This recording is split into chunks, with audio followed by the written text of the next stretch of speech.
अगर तुमको रहना है तो इस घर से निकल जाओ और खेतों में अपनी झोपड़ी डालो और चिड़िया कौआ भगाओ। अब क्या होता है, दूसरे किसी खाली घर में चौकी रखवा दी जाए।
कह रही है दूसरे किसी खाली घर में चक्की रखवा दूंगी और बस पीसो और खाओ, लेकिन एक सेर जौ मिलेगा तुमको और कुछ नहीं मिलेगा। एक सेर जौ तुमको रोजाना मिलेगा, बस उसी में अपना खाओ या किसी को दान कर दो, इससे मुझे मतलब नहीं है।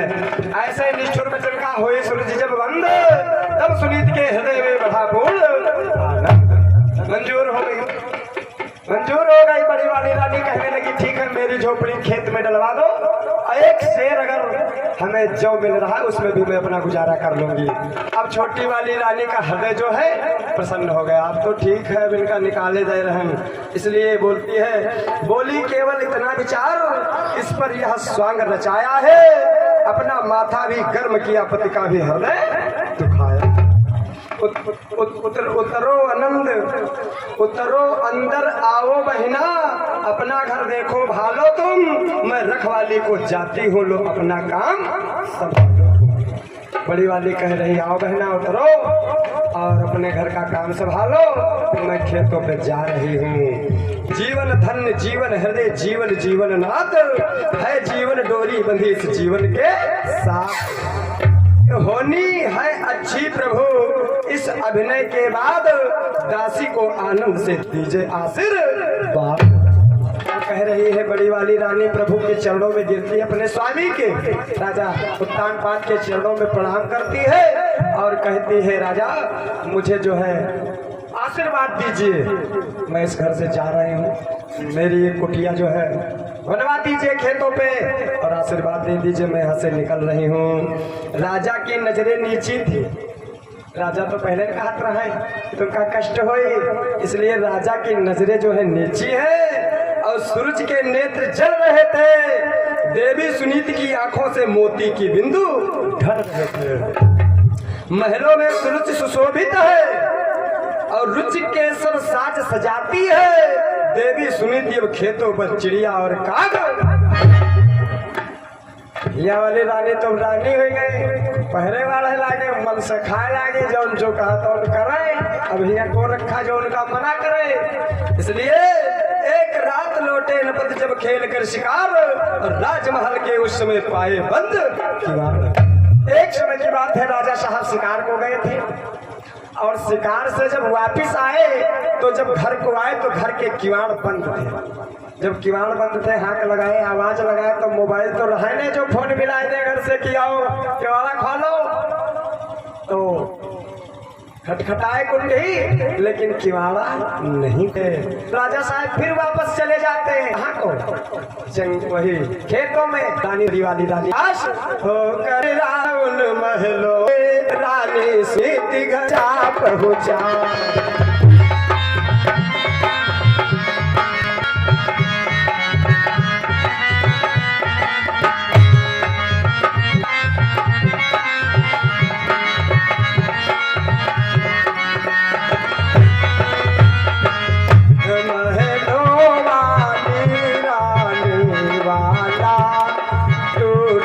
छाने में आ पहुँचा।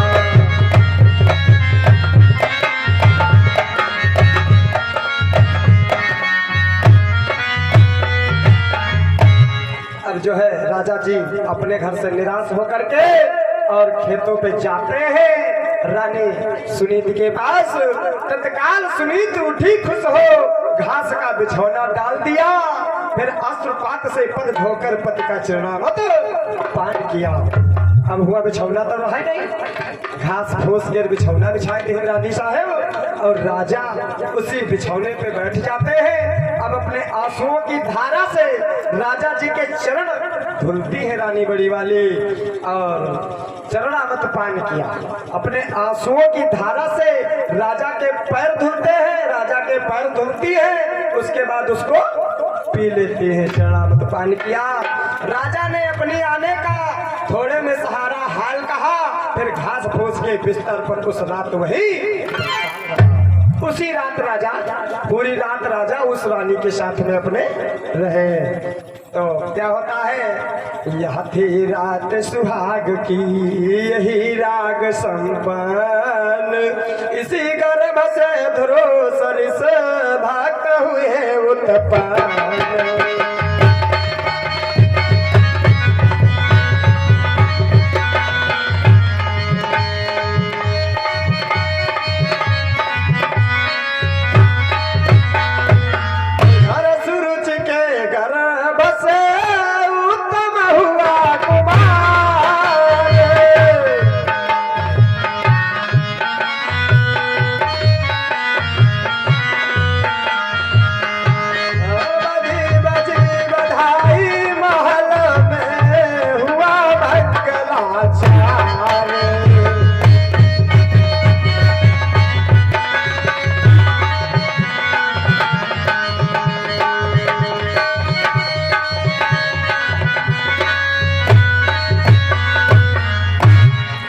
उस रात रानी के पास रहते हैं तो किस्मत का खेल देखो कि पूरी आधी जिंदगी बीत गई, लाल नहीं हुआ, लेकिन उस रात रानी के गर्भ ठहर जाता है। और इधर सूरज जो है छोटी वाली रानी भी गर्भ से थी, तो इधर उत्तम कुमार का जन्म होता है महलों में छोटी वाली रानी के, और बड़ी वाली रानी के ध्रुव जी उत्पन्न होते हैं। दो दो बेटा राजा के हो गए, जब तक नहीं हुआ तब तक एको नहीं हुए।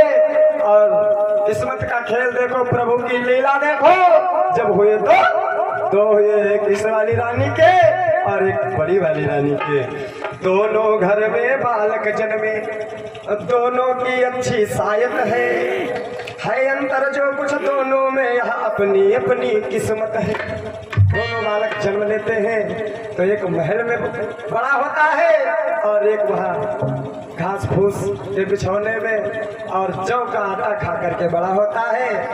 एक ने किया गर्भ धारण, उस दिन से पलंग न छोड़ा है। एक ने बराबर आज तलक खेत का अनाज बटोरा है। इनके जब से गर्भ हुआ तब से ही पलक के नीचे नहीं उतरी, और उनके जब से गर्भ हुआ तब से बेचारों खेत के अनाज बटोर बटोर घास फूस काट काट और सब जो है कार्य कर रहे हैं। तो एक के लिए एक खड़रस व्यंजन दासिया बनाकर लाती है, एक के लिए जौ की रोटी संध्या तक मिलने पाती। एक रानी तो बढ़िया बढ़िया 56 प्रकार के भोजन कर रहे, दही मलाई रस मलाई पेड़ा बर्फे फल फूल खूब खाए रहे, और एक बेचारे खाली जौ का आटा खाए खाए गुजर चलाए रहे। तो यहाँ एक राजकुमार कहा करके पलने में पाला जाता है, एक दुखिया पूत सुलाने को पत्तों पर डाला जाता है। एक तो राजकुमार कहा कि लायक भैया राज की लड़का राजकुमार है, और यहाँ जो है उनकी और कदर है और इनकी और कदर है। राजा के नजदीक है दोनों राजकुमार,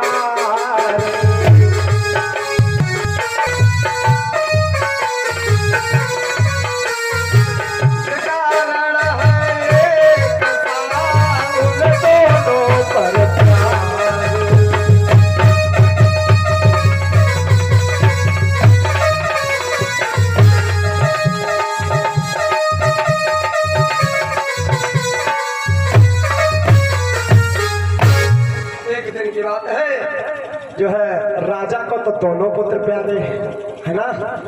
अब राजा जी के लिए तो बराबर है, लेकिन रानी के लिए तो बराबर है नहीं। यद्यपि समुद्र को मथने पर मदिरा विष भी प्रगटाए हैं, लेकिन श्रम करने वालों को वे सभी रत्न कहलाए हैं।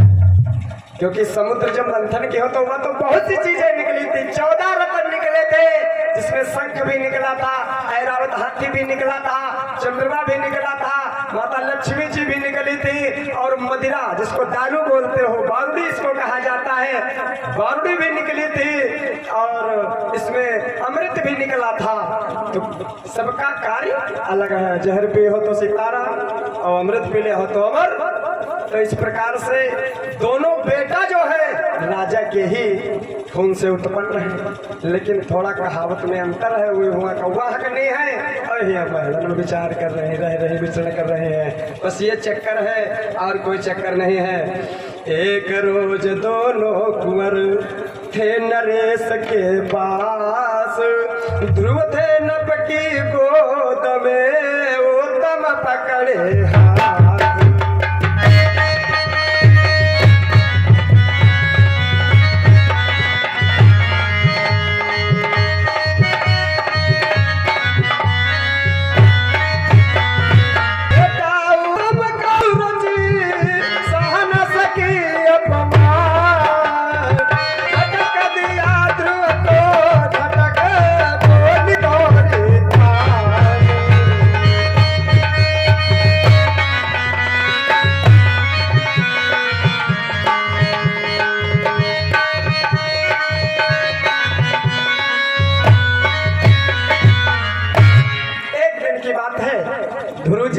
आते हैं महलों के पास, और राजा उत्तानपाद बैठे होते हैं तो उनकी गोद में बैठ जाते हैं।